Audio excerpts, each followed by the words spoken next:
Hello Andy Horry, thank you for inviting me onto your Courageous Creators Challenge. So this video is to introduce myself.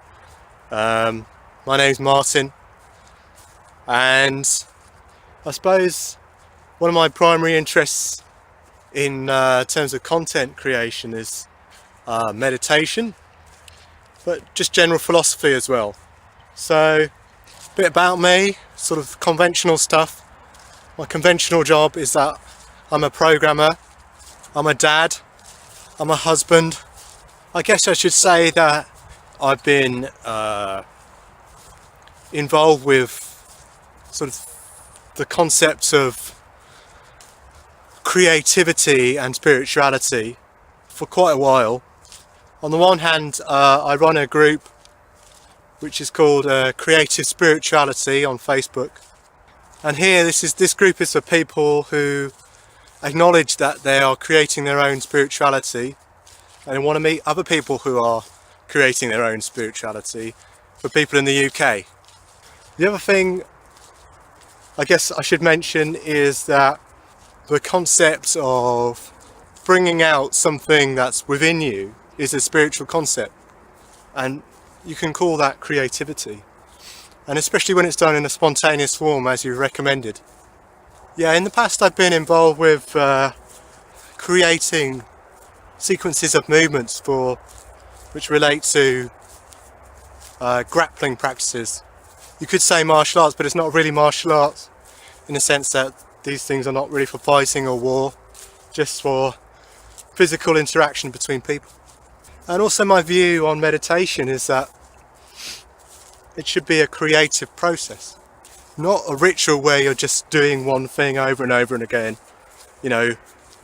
deliberately breathing, deliberately counting, deliberately imagining, whatever. There should be an exploration part of it, and by definition exploration is kind of a creative act. Nothing is, I guess, truly creative. We're just pulling it out of a part of ourselves which we didn't realise that was there. And so if you're meditating but you're not creating, I would say you're not quite meditating in a sense. You're just performing a ritual that you've been told to perform, and you think is beneficial to you somehow. But that might be true in the short term, but long term meditation should be discovery of self, and you can't discover self just by repeating something over and over again that you've been told to repeat. So therefore you have to allow what comes up to come up within you. Now, you don't have to document it. Now when you document it, I guess you could say that it falls into the category of art, and that's great. I guess that's what this is, but a lot of the time it doesn't have to be documented. Right, so specific things that I need to mention. I talked about passions and interests, I suppose, but what about goals? Why am I here doing this challenge? Well, I suppose the main reason is I'm game for anything, and Andy asked me to be, so here I am. But if beyond that, is there any kind of goal that I want to achieve? I guess what I want is to sort of see other people create themselves. Like Andy, I am interested in people coming out and doing something creative to express themselves, and seeing that unfold. And what, I guess you could ask why, I suppose, and that is that I think we live in a culture whereby people consume far too much and create far too little, and I would like to see that balance shift. Because in this consumer culture, when you think about what we're consuming, it's really the ideas in terms of information, it's the ideals of a minority, and that can't be healthy, because we're all thinking people, we all have our own abilities, and if we sort of just shut them away and only consume, then the human species is not getting the full benefit.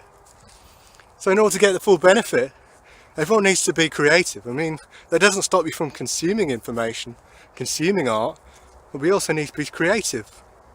And so I guess I'm here in this challenge, my goal being to watch it unfold, to see if that human potential is there like I hope it to be, and that people can rise to the occasion. And I'd like to see people who haven't done any kind of creativity in terms of, well, maybe everyone's done some creativity, but I'd like to see people that are finding this difficult. Now I find this easy because I've created, content before. I mean, I can't claim it's been widely viewed, but I've done it, and every time I did it, it was more about me expressing myself than about trying to make something for the consumption of the masses. And I guess maybe there's an element there of that is probably one of the reasons which I stopped creating, is that really wasn't getting any kind of attention. But that wasn't really the reason I did it for in the first place. But then again, I guess you don't, if you've made some sort of progress spiritually, you don't have to document it. There's no rule about that. But I like to think that I have. See, when I look at sites like YouTube, there's a lot of people creating things, a lot of unwatched videos, I suppose, or rarely watched videos. But when I go onto Facebook, I can interact with people, and to me, it's still being creative. It's just that I'm interacting, and therefore it has an impact with who I interact with. And I suppose the whole of life is a creation. You're creating your own life, and we're all creating it together. And that's kind of what attracts me to this idea, is that if we can all get going together somehow. I know it's a competition. I don't expect to win. I actually don't feel like I should win. I feel like maybe that prize should go to someone who kind of needs it, and I don't feel like I'd need it. I just feel like I'm just enjoying the moment with being here, and I appreciate the opportunity to do it. So anyway, I think that's enough introduction.